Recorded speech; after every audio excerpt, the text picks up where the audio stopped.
Hallelujah. God will help us in the mighty name of Jesus. So do things for the right motive. Be faithful, be loyal and steadfast. Be dedicated. Be error-free. When you look for error in your life, be free of error. Amen. If Daniel can live that sort of life, you can live it. He said he was a man with an excellent spirit. When the others were doing the wrong thing, he purposed in his heart that he would not do the wrong thing. And he was lifted. Praise the Lord. Hallelujah. Hallelujah. Amen. Luke chapter 16, 10 to 12. I will take it one at a time. Luke 16, 10 to 12. And it's talking about faithfulness. It's talking about 3 types of faithfulness. Luke chapter 16, verse 10 to 12. Luke 16, 10 to 12. And it says, if you're faithful in little things, if you're faithful in little things, you'll be faithful in large ones. But if you're dishonest in little things, you won't be honest with greater responsibilities. Praise the Lord. You see, some of us are doing little things now, and we're not faithful. And we're saying, Father, promote me. How can God promote you? If you have been unfaithful in little things, definitely larger things will become too difficult for you. Praise the Lord. Miriam in the Bible, I don't want to talk about her mistake today, but I would like to talk about the little things that she did that qualified her to work alongside Moses. You see, when she was young, she was given a basket size assignment. Who was in the basket? Moses' basket. We all remember the Moses basket, but someone looked after that basket. The one that became the deliverer of the Israelites from the land of Egypt. And the parents said to her, now watch over that basket. She was young. She was young, maybe 5, 9, or 11 at the time. It wasn't clear how old she was, but she was young. And they asked her, they said, look after that basket. And she stood there and she was proactive. When she saw Pharaoh's daughter, she did run back to the mother to ask, what should I do? What should I say? She was ready with an answer. She said, can I find you someone to look after the baby? Very wise. Attentive to what she has been given. And so some of us, we've been given basket size visions, but we cannot manage it. And we want to take nations for God. You've been given a small business, you cannot manage that business. And you're saying, I'm believing God for the day will give me the whole of London. If you have not been faithful in little, how can God commit more into your hands? You're a seamstress and you have 10 customers, they come to you and you disappoint at least 9 out of 10. And you're saying, Father, I'm waiting for the day you will give me 100. And God is saying, no way, you can't even manage this 10. How can I give you 100? Praise the Lord. Hallelujah. Hallelujah. Another kind of faithfulness in that same Luke 16 verse 10. Faithfulness. It says faithful in what belongs to others. Some people are not faithful in what belongs to others. And they want to be given.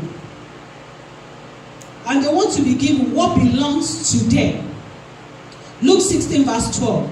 And it says, and if you are not faithful in other people's things, why should you be trusted with things of your own?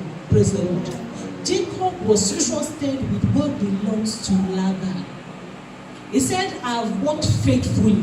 I have served your father faithfully. When he wanted to leave Laban, let's go to that Genesis chapter 30. Genesis 30, verse 25 to 30. And it says, and it came to pass when Rachel had born Joseph, that Jacob said to Laban, send me away, that I may go to my own place and to my own country.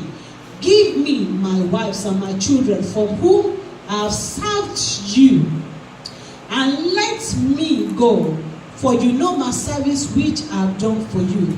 And Laban said to him, please stay. I have found favor in your eyes, for I have learned by experience that the Lord has blessed me for your sake. Then he said, name your wages, I will give it. So Jacob said to him, you know how I have served you, and how your livestock has been with me.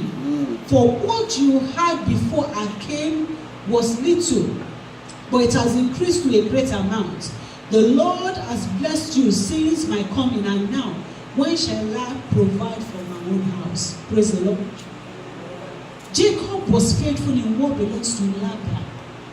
What he had increased when he joined Laban. You see, some people, when they come into your camp, you have so much, you were doing very well, but when they come, the quality will go down. Things will begin to go missing. Who did it? No one knows who did it. Praise the Lord. But that was not the case with Jacob. He was loyal. He was faithful. In what belongs to other. He didn't say, it's not my father's business. It's not my business. You see, sometimes people go to work and they say, I can't kill myself. It is not my father's business. And you're saying, Lord, I believe that one day you're going to give me what belongs to me. If you have not been faithful in what belongs to others, why should God give you your own? Jacob could say boldly, look, ever since I came here, your business has increased. Laban even said, look, if you want more wages, I'll give you more. Even though he didn't mean it, but was happy to keep him. Is your employer happy to keep you? You see, when they're doing what they're saying, they're doing a restructure. They want to cut down on people. The reason why they let some people go is because their living will not make any difference. Yeah. Because they're just a waste of space. But when they're cutting down, they say to some people, please, even if you want to resign, we won't let you go. Have you seen some people like that? Yeah. You want to resign from that company, and they call you to the office and they will say, I'm not going to write a reference. Not because that reference is bad, but they don't want you to go.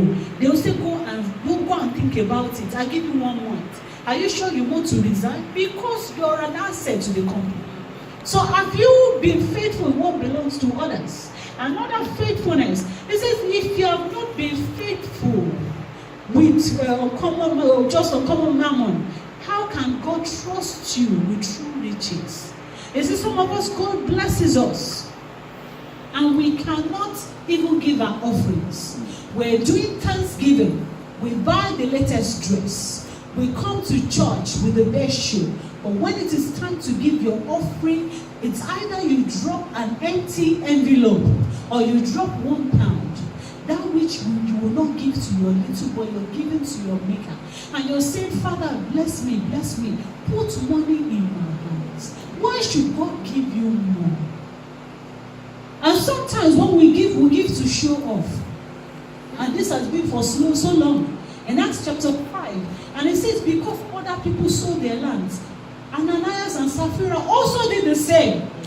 They didn't bring the oil, they just brought some, and they lied about it. And for that reason, the Holy Spirit killed them. I know there's a lot going on now. Don't pay your tithe. It is not biblical. But that is in the New Testament. They said the saints sold everything and they put it at the feet of the apostle. And everyone was being catered for. Praise the Lord. Hallelujah. So if you cannot be trusted with a little, why should God give you more? Worldly riches, they're not even the kind of riches that God gives you.